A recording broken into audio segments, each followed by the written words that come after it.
He didn't feature, of course, in Manchester United's opening pre-season game. It's very important not to get too carried away with these matches. Obviously, they're just kind of glorified training games. But no goals for Cunha. He's a flop, Mark. That's it. Done. Yeah, I had the onerous task of watching this game earlier on just to kind of see how they went on, and it wasn't the best game I've ever seen. Cunha looked okay. He looked an upgrade on what they had last season. He looked sharp, and obviously he's still got the wavelength of the players around him. But one thing that was obvious to me, and Ruben Amorim mentioned it in his quotes after the game, United desperately need some legs in midfield. They are so short of pace and movement. They will really struggle. They couldn't get the ball off Leeds. Casemiro, as we know, couldn't run. Mbeumo came on second half, couldn't run. So United, with the money they're saving on Rashford's wages, need to find a midfielder quickly, because without a midfielder, they're going to have the same problems as last season. They're going to be overrun. So that has to be the next priority. And they are looking at people like Edison at Atalanta. If I was United, I'd be looking at Morgan Gibbs-White. You know, we know he's available for £60 million, but whether they'll do that or not, but they need somebody in midfield who can basically cover the ground. Yeah, you mentioned it. This is what Ruben Amorim had to say after the game about needing reinforcements within the midfield, talking about the lack of pace.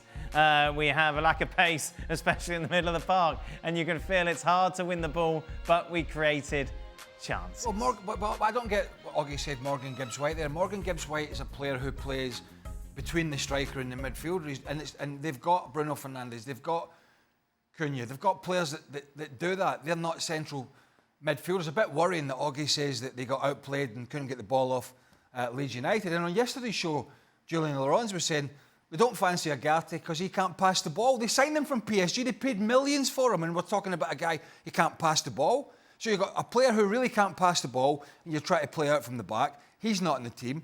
You've got a player in Casemiro, let's be honest, he's finished at this level. And then next to him, you've got Bruno Fernandes, who really needs to be further up the field. But you can't push him up the field because you haven't got anybody else here, and then you've signed Cunha. I mean, it beggars belief. And then, again, yesterday, they were talking about, well, they need a front man, and they haven't ruled out Nico Jackson. I mean, you'd just, if you were a United, you would just burn the season tickets. If they sign Nico Jackson, you just go, right, just forget it. Does a modern player not bother with what the manager says anymore? If I'm a central midfield player for Man United and I'm listening to the manager, I'm going to be thinking, hold on a second.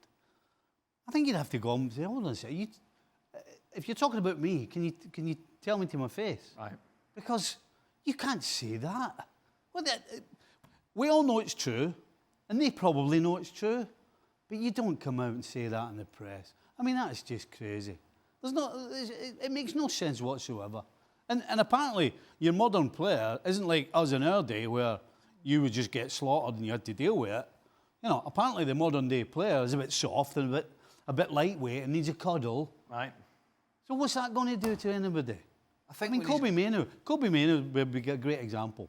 Kobe Mainoo must be thinking, well, I may as well try and find another club.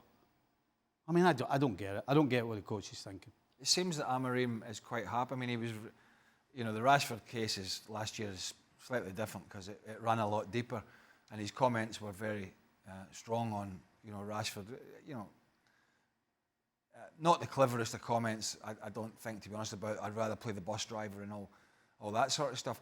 But I think what he's doing here and has done, he's covering his own backside. He's watching his team being outplayed, as Mark said, even in a pre-season friendly.